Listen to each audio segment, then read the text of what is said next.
What's going on, everybody? Welcome into Byerly Studios. I'm Mr. Byerly, and this is my studio where I create artisan arts and crafts videos for you to consume here on YouTube. If you are finding this video specifically, this is video number 2 in the series of where I am creating a 3D honey pot tumbler with realistic honey drip. Now, if you haven't checked out the very first video in that series, go back to my channel, go back and check it out. That is where you're going to see me hand sculpting all of the amazing texture work out of Sculpey original clay. And here's a little highlight clip of that. Awesome sauce! At the end of that video, it will bring you back here where you can see this 45 to 50 minute video. Amazing content. I barely removed any of it for you. So it's all time-lapsed and 6x speed for the most part. So it's a doozy. So definitely rely on the timestamps in the description below if you want to jump around. Just remember that if you're logged into YouTube, it saves your progress. So you can always leave and come back if you want to see specific parts. I may parcel off parts of these videos later on into their own individual how-to videos in a different playlist. So definitely stay tuned for that. But if you want to binge watch this entire video, at the end, you'll see this amazing product that I'm so excited to mail out. If this is a successful item on my Etsy shop or just selling remotely wherever I am, then I may here soon create a cup topper to go on that as well as a base to sit on. Still experimenting with that. If nothing else, maybe I'll come back later with a different color version of this tumbler, and I'll make a tumbler topper at that time. That way I can put it on my trophy shelf. But until then, please sit back and enjoy the content. Let's get into it. All right, everybody, so let's just immediately jump into this second portion or second video in this series where I am going to be hand painting and doing the detail and epoxy work on this honey pot 3D sculpted tumbler. So honey pot, honey jar, whichever you'd like to call it.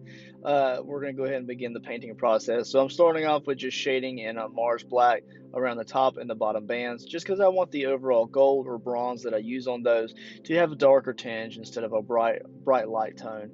And then I'm also going to shade around all of the raised edges of the ribs as well as around the Hunny Emblem on the front. Now, I will say that this is a longer format video than most of the content that I produce. I just didn't feel like separating it out into two more videos just because it happened to run long. All of this is just general painting and then detail work as far as putting it all together and creating individual items for the tumbler itself. So I just didn't want to break it apart for you. It's easier just to see it all in one video, although it is longer. So, of course, YouTube, when you're logged in, will save where you are in the video, so if you have to leave and come back, you can do so. But do lean on the timestamps in the description below. I will add those shortly after uploading and making this live, so you'll be able to easily jump around to bookmarks throughout the video. And I may later on separate individual sections out into their own little spin-off videos, just showing how I did something and giving more descriptive detail verbally of why I did what I did to create a specific result. So I'm also going to go ahead and begin painting this with a folk art and antique bronze, and it's just going to give me the overall shade. Now I will come back in and do some more of this painting later because it takes a few layers just to cover up the Mars black. If you haven't had the opportunity to see the first video in this series, then I would recommend you do so. It is not as long as this. It is a shorter video just showing how I apply the clay down the tumbler and create the stenciled or cut out honey logo for the front. I'm going to go ahead and begin layering in browns now. A lot of these are very washed down. And I'm going to do a multitude of layers here to build up the general depth and coverage that I want. I want that paint to settle into those grooves, and by applying the Mars black over the raised portions of those ribs, it forces me to apply not only enough color to the item to build up those layers to cover it, but it also gives me a general shade of where I want the major darker shade to be. This is going to be an ombre, so I'm starting off on the bottom with a raw sienna The top is going to be a Naples yellow, and then I will gradually introduce some cadmium yellow hue. And then on the bottoms, I will introduce Mars black as well as some burnt umber and raw umber to bring up those shades and tones where I want them to be. Eventually, as I bring in the cadmium yellow on the upper portion, you'll see the yellow tone brighten quite a bit. And then I will also begin to slowly, very lightly introduce titanium white to bring up those highlights around the top. So sit back and enjoy the show as I shade and paint the overall tumbler itself.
So here you can still see that I have quite a bit of the Mars Black shading coming through, and I kind of build up that shading as I go so I don't lose that in the layers.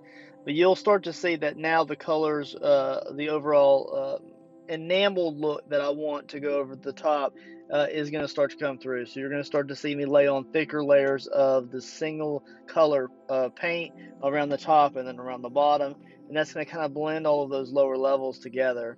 I'm kind of making sure that that breakaway portion right there is kind of shaded properly, so that way when I do put the honeycomb later on onto it, that nothing peeks through that's not supposed to be there. Keeping the rim under those bands a little bit dark throughout the entire process. And I'm now going to introduce the cadmium yellow hue to the Naples yellow to bring up the yellow tone on that upper portion. So many layers here. I'm introducing the darker browns to the top and adding those shades where I want them to be.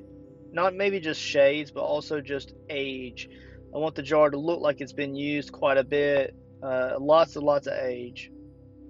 Eventually, I think that I probably will remake this item over again. Maybe if somebody orders it, and I will try to make like an antique blue and white version, maybe even like a dark burgundy and things like that. So I like to vary the colors on the top and just keep the bottom just an overall rich brown color. So now we're going to jump into a different part of the painting process here. Now the overall enamel look is not done yet. So what I want to do is I really wanted to bring up some detail and definition by adding a speckled color effect. And I want to be very clear here, guys. This is not a splatter where it gets kind of messy and drippy. This is a speckle. Very lightly using a stiff bristled brush, pure Mars black on the bottom, titanium white on the top, to add a speckle effect very lightly so that those darker and lighter little bumps or specks that are left behind when the water dries will poke through the final layer of glaze. And that will just bring the overall definition up, and it will make it look more like an actual enameled pot. It's the small details that really bring it to life. I know a lot of this gets washed out with epoxy and layers and things like that, but I just want that definition to be there in case somebody were to look at it closely. Just that one section is not overlooked in any way. So sit back, I'm about to go through the titanium white in a moment, and it's a lot easier to see on the camera.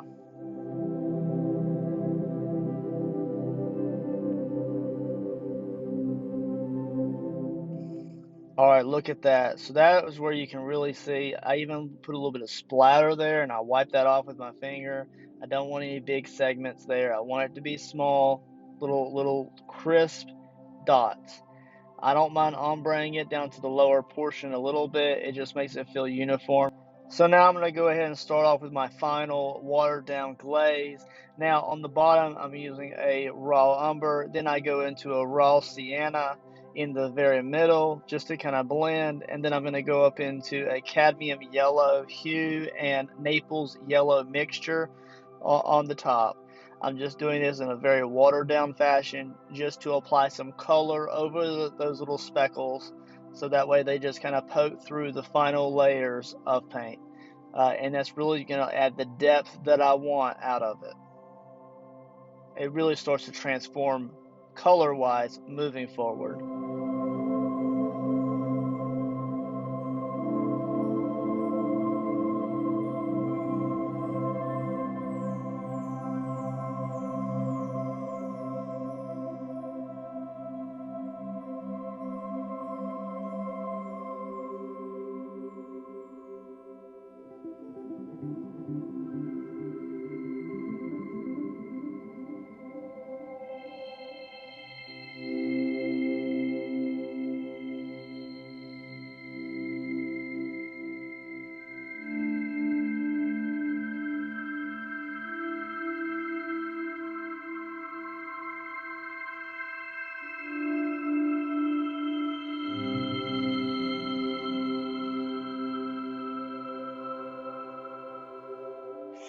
So I go bad and add a little bit more of the speckled titanium white just in particular areas.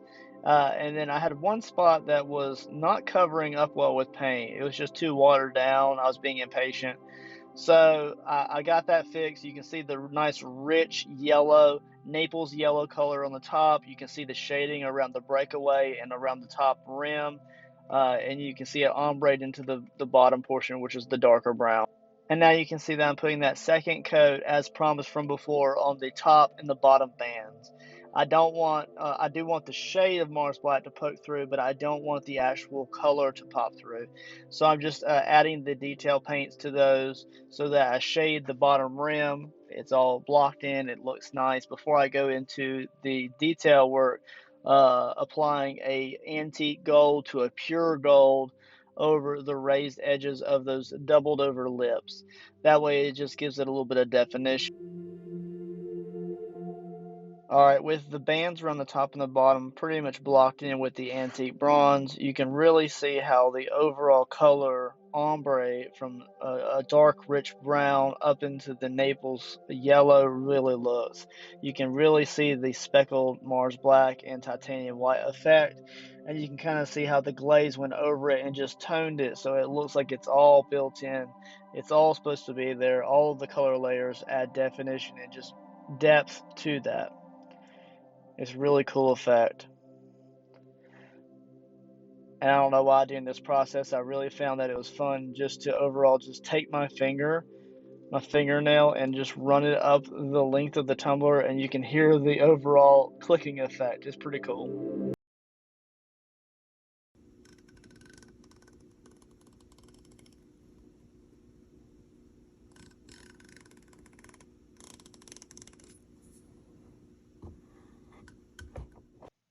I think that's a pretty cool effect.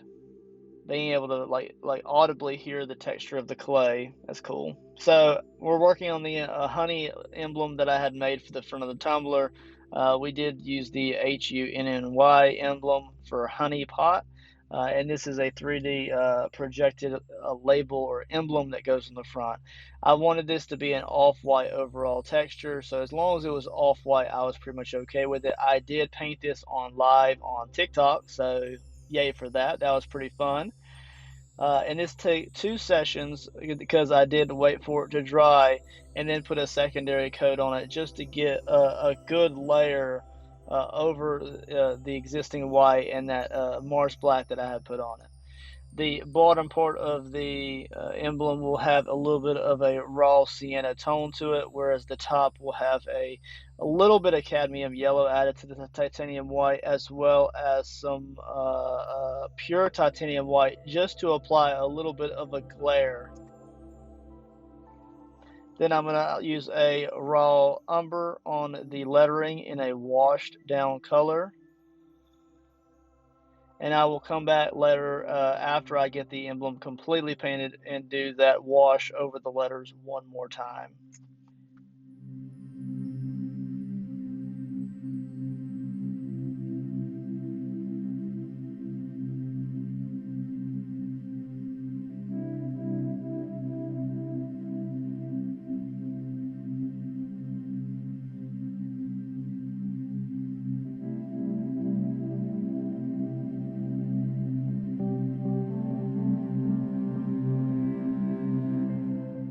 Alright, so with the emblem pretty much done, it has a nice glare on top as well as a little bit of shadow on the bottom. I think that looks absolutely amazing. And now we're going to go into the banding around the top and the bottom. Now I'm using an antique gold and a pure gold just to give some raised edge highlights around the banding, where the bands kind of roll down onto those lower edges.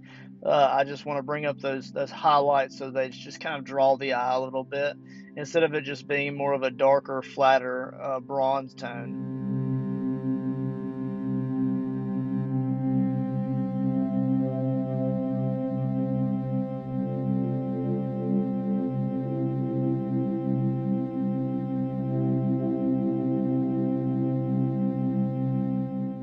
I really like how that looks overall. I think it's really coming alive as far as the color combinations. And now we're going to do the same thing to the bottom band.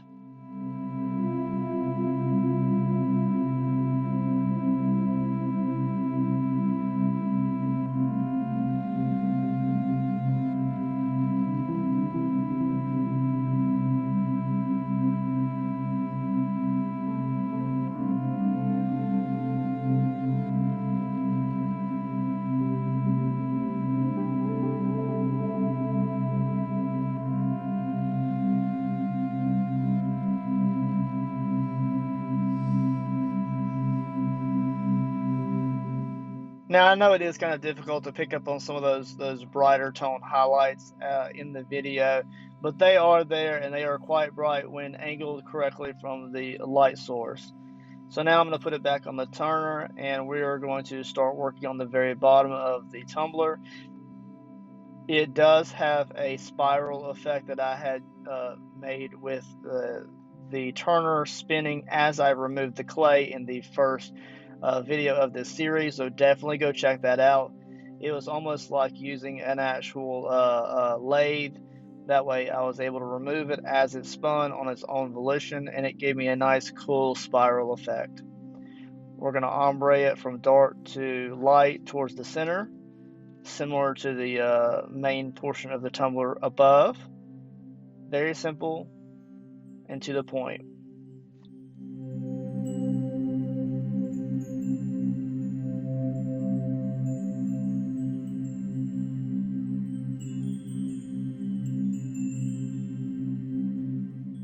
Alright, with that bottom or butt of the cup looking so good, we're going to go ahead and jump into the accessory portion of the video. So I had ordered 2 of these silicone molds as an actual kit or a set off of Amazon, and they are absolutely perfect in every single way. So I tested a few different versions of how I wanted to do this, and I decided to settle on, for this build, I'm going to use 2-part epoxy or resin, and then some bronze metallic paint from Folk Art, just to tone the overall epoxy. Not necessarily needed, but it's just a cool tone.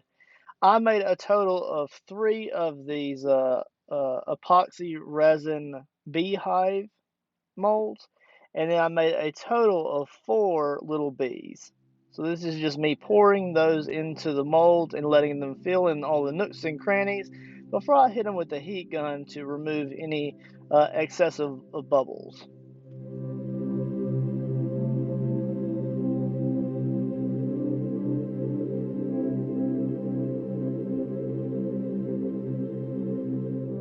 Now, I will notate here that these little bumblebee molds do have deep wings on them, and they're very thin, so there's a little bubble that accumulates at the bottom. So what I did in later pours of this is I poured it halfway up the wings, stirred the epoxy, made sure that that bubble rose to the top, and then I did my best because otherwise it leaves a little bubble chip in the wing. It's not a make it or break it type of thing, but it was annoying me. Here's all 3 pieces of the honeycomb done, and I'm going to attach them just like a puzzle and then bend them into shape in a few moments. One is a different color. It really does not matter at all. This is just me toning them so that they're just not clear, which would make me put more paint onto the items to get them to the correct color of honeycomb. So now I'm going to begin the process of bending these into shape. That is also why I did not use UV resin. I wanted to be able to hand bend them into place and then use E6000 to attach them to the outside exterior of the cup.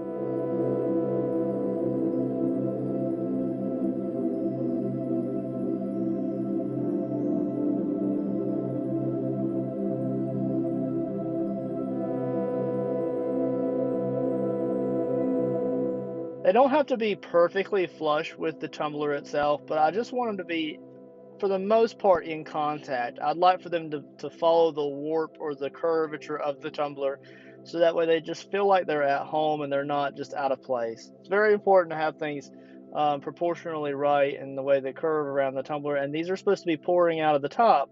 So it's as if the honey or the bees or the honeybees had built a hive inside the tumbler maybe, or there's so much honey in this tumbler that the hive portion of it is just seeping out and just falling down the side of the tumbler. I used one of my wife's little freezer medicine packs for her headaches to hold that down. Don't tell her. And then I'm going to begin experimenting with the color combinations that I would like to overall paint the hive. So I'm going to use the yellow ochre, cadmium yellow hue, raw sienna, burnt umber, a small minuscule amount of Mars black, just in different shades, a lot of wet on wet, and I do apply a lot of water to these hive cells to get a very watered down look effect. And then I'll apply even darker tones over that water as they dry so that I get the dark tones sitting in the bottom of the actual cells themselves.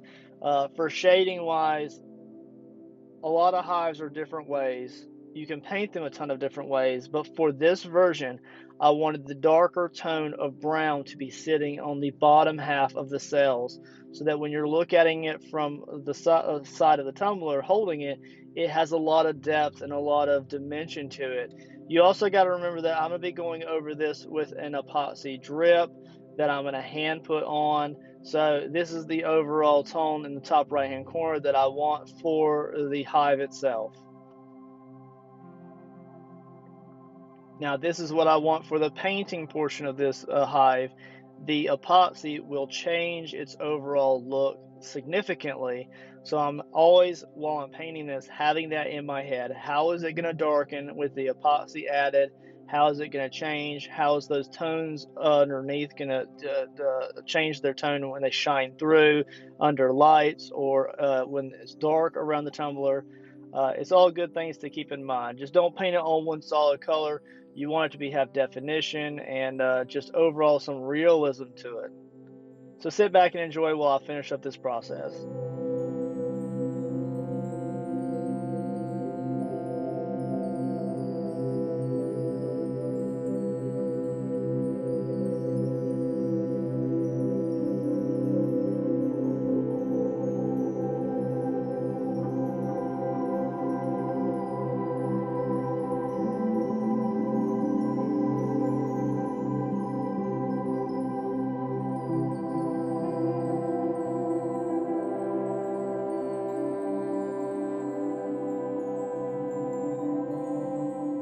All right, so I'm gonna go ahead and apply quite a bit of water to this. This isn't clean water. It's not the look I'm going for. This is just water out of the water pot that I use to clean my brushes.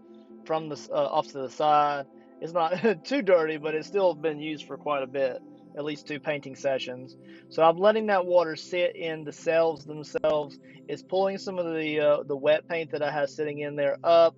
It's going to be allow me to move paint around in the hive or in the cells themselves, and I can kind of add colors as I need to. See, as that water dries up, I'm able to add and introduce more colors, change the colors, tone it, and then as that starts to dry, it's going to leave a little water droplet in the bottom of each individual cell. And then I can add a darker brown to that water droplet, which will leave behind a darker bottom to each individual cell. You'll also notice that I'm also painting the exterior of the hive where it would be making contact with the actual tumbler itself. Later on down the road, I do come back and I build up some more paint around the edges just to make it look more realistic. So although it looks, the color is starting to get there, it does look very uniform right now on around the edges, and that will not stay that way. Right now, I'm bringing in a lot of, I think this is a daffodil paint. It's a folk art paint. It's very bright, and it's very thick, which allows me to apply really, really, really genuine paint color to the top of the cells where it's raised up. And then as I build up those colors, I can always come back in and wash them out with more browns.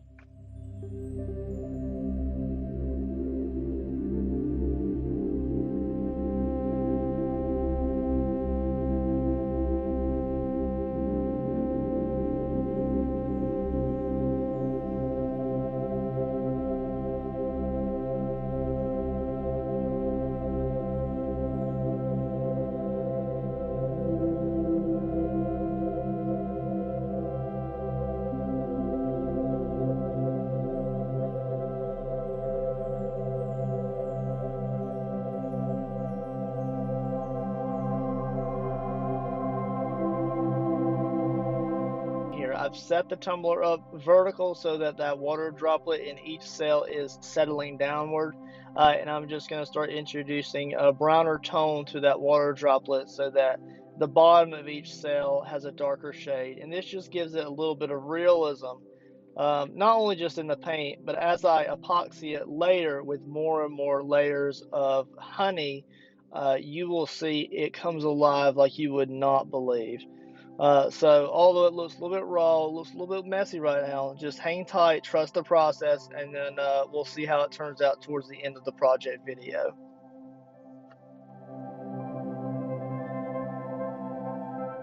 Alright, so here it is painted up. It looks pretty good. I like how it's looking so far. It's not done, but that's a good start. So I had bought some of these bracelet chains from Michaels. It's a little pack. They sell them at Walmart as well.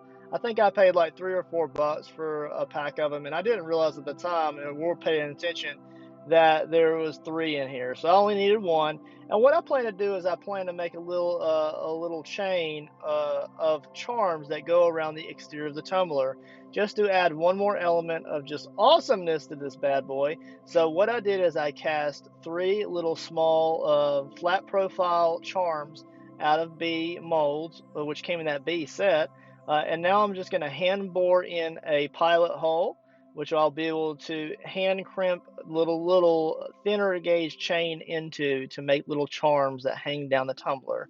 I know it's kind of hard to describe. I'm not a jeweler, so this is all just really fun and new, and it was a technique that I was able to try out. It worked out perfectly, and I think it's going to be just something that I use in the future just to make some really cool, fun projects. I think that also that I might make this tumbler in a 30 ounce as well, for myself to keep on a shelf. And what I'll probably do is I'll probably layer the chain over multiple times, just to make it even more intricate. So there they are laid out on the actual charm chain itself. And then what I'm going to do is I'm going to start painting these.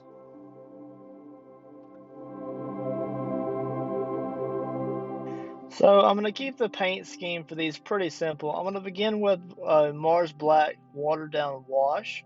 I'm just going to put that over all of the nooks and crannies and let it settle down in. And then I'm going to give it a few minutes to dry off.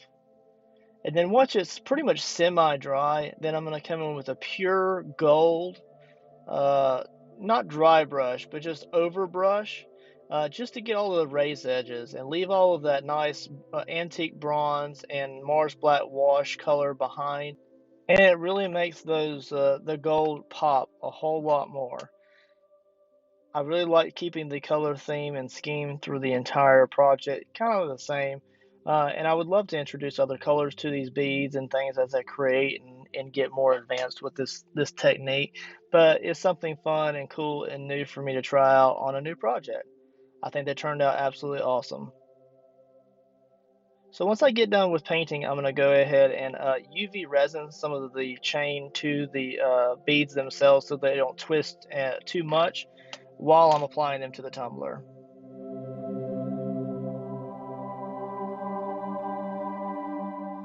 So I'm absolutely in love with how these look. I look forward to making similar items like this for other projects in the future. And I just think it's a really cool, just different type of medium object to add to a tumbler. So I did UV resin them kind of to the chain so that they don't kind of shift too much when I'm trying to get them in place. And then I wrap that all the way up and around to the top of the honeycomb. And the goal is that I'm going to cut the chain so it looks like that the chain is on the tumbler before the honeycomb came out and then came down the side of the tumbler. So I'll come in with a little bit more acrylics later and I'll build up the material around the outside edges of the honeycomb just to make it look less uniform and so edgy. And it makes it look more natural. So I'll build up the acrylics there and that will make it even more so look like the chain is going under and behind the honeycomb. It's a really cool effect. It's just an extra level of detail work and difficulty, and I like how it looks. So the charms are kind of hanging naturally, but at the same time they're kind of UV resined into place so they don't shift. And then I'll make the property of tag later on in the process to attach to those charms. I'm absolutely in love with how this looks so far, guys, and it's still taking shape.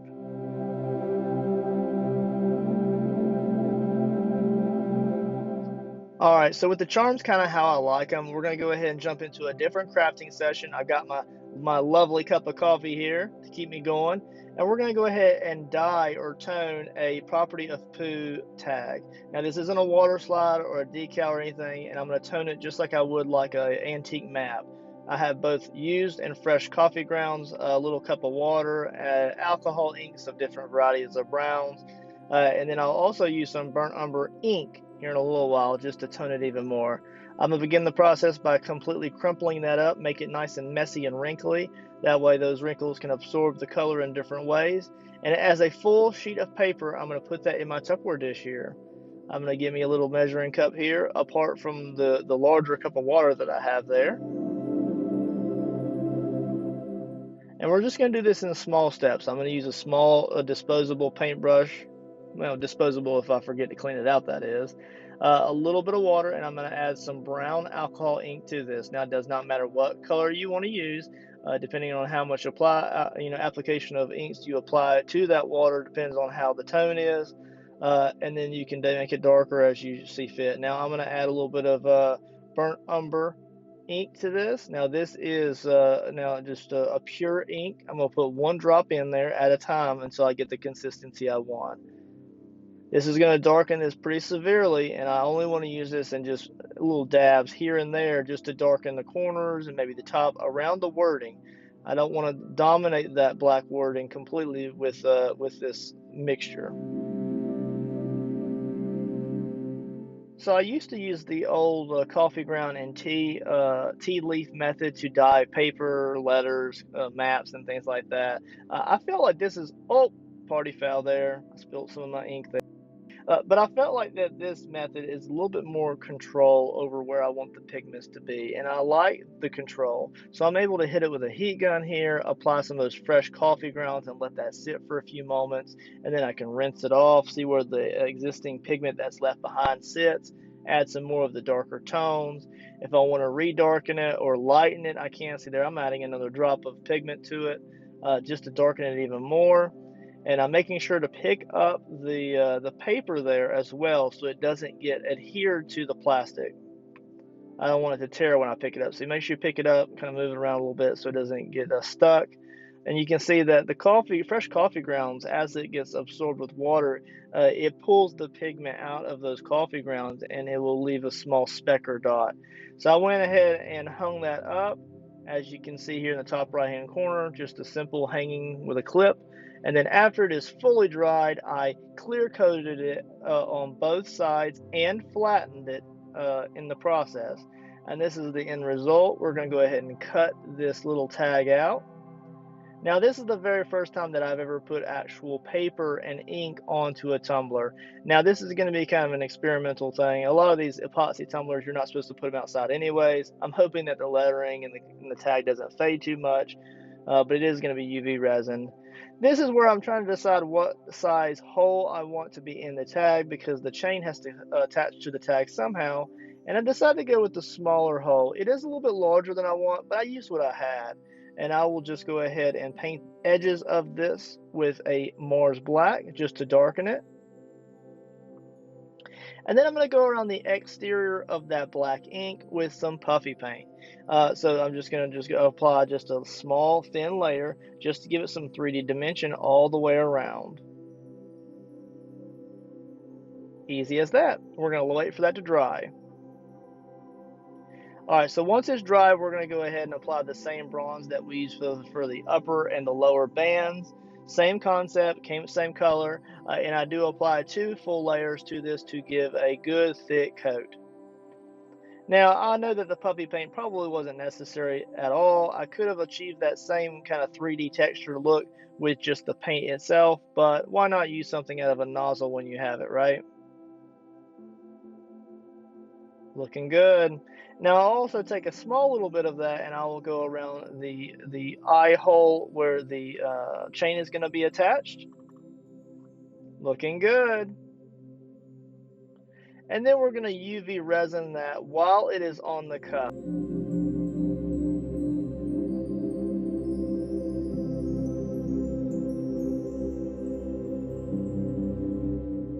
Alright, so let's jump into one of the final stages, and that is painting little itty bitty bumblebees that I had casted out of 2-part resin in the bronze acrylics.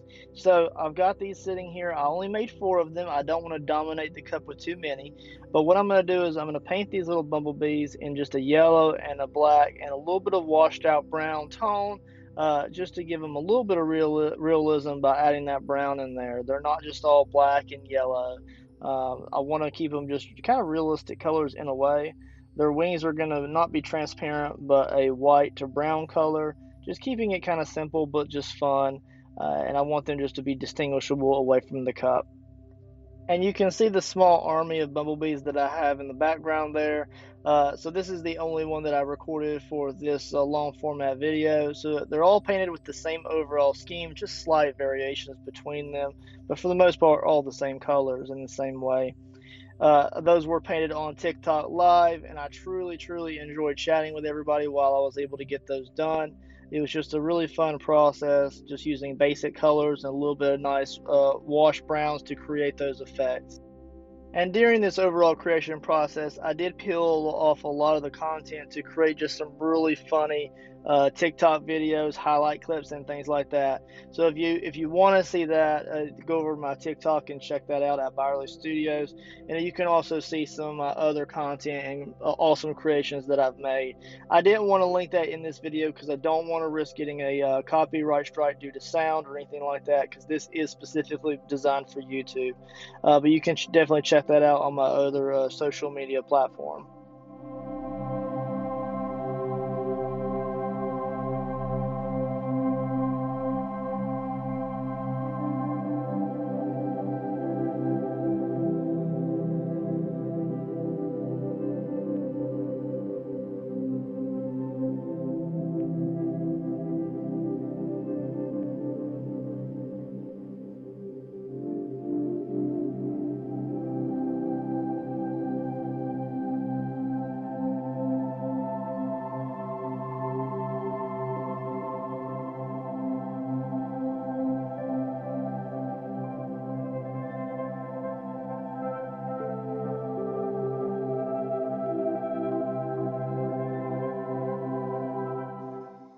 Alright guys, so that's pretty much it for the bumblebees. I hope you enjoyed the little process it takes just to get these detail painted out. 2 little white specks over where the eyes would be, and then we're ready to move on to the next part. Now, of course, painting the beasts were an absolute blast, and look how great they turned out. They're all a little bit different in their own ways because they're painted individually, but they are absolutely awesome. Now, this is my absolute favorite part, you guys. The realistic honey drip. Now, I used a few different mediums to create this honey drip, and it is in UV resin. Now, because it is an amber color, the UV resin does take longer to cure under UV light, but it is so worth it, you guys. The extra effort and extra time is well worth it. So just sit back and enjoy this process as I apply all of this honey drip.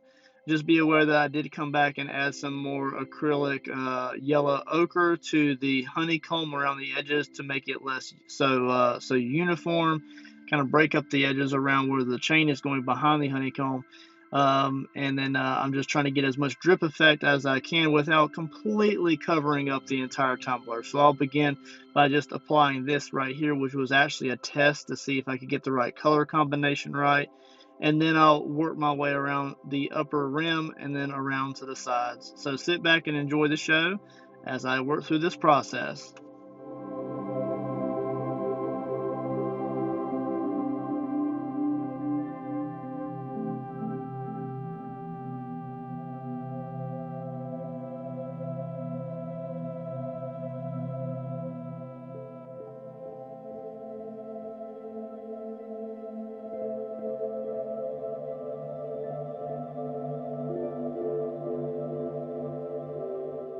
So I just wanted to pop back in here and show in the top right hand corner, there's that darker shade of honey. Honey comes in a lot of different colors, depending on where the honeybees are, what they're getting their pollen from, and the variety of honeybees they are. The original picture I showed you earlier when I was painting with acrylics were a lighter shade for the honeycomb, and then this is the darker shade for the actual honey drip itself. I believe I truly nailed the color. And now we're going to work around the top and around the sides, and then we'll catch back up here in a little bit when we're getting towards the end where it's going to be ready for its final layers of epoxy all the way around the tumbler to give us that crystal glassy look. So sit back and enjoy, and I will catch you back in just a little bit.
All right, so that's pretty much it for the honey drip. Turned out absolutely awesome. And you can see I'm using Let's Go resin and I ordered that from Amazon.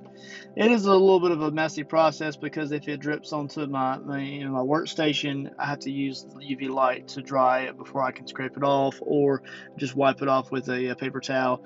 But look how realistic this thing looks. It is incredible. You can see where I added the acrylics to expand the honeycomb there. It looks amazing. Alright, so with all of the detail work done, we're going to go ahead and immediately jump into giving this thing a clear coat of epoxy. So just sit back and enjoy as I just apply a nice thick layer to this.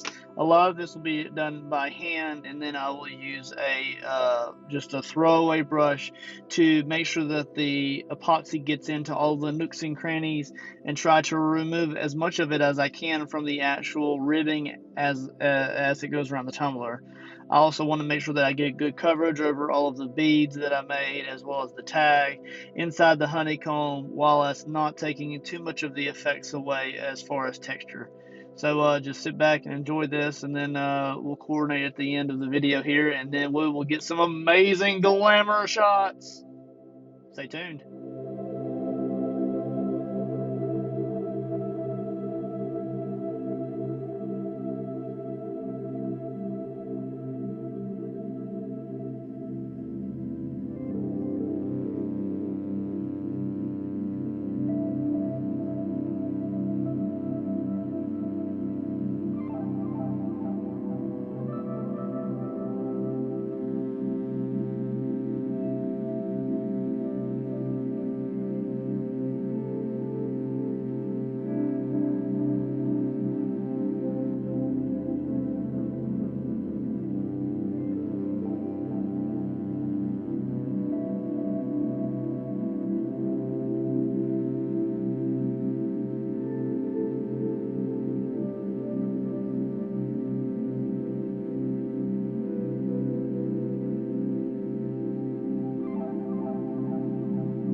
Alright everybody, so this thing has turned out absolutely incredible. It has exceeded my expectations in every single way. Even just after the first layer of epoxy, as you can see here, it is looking amazing. All of those undercolors and those little small details are popping through.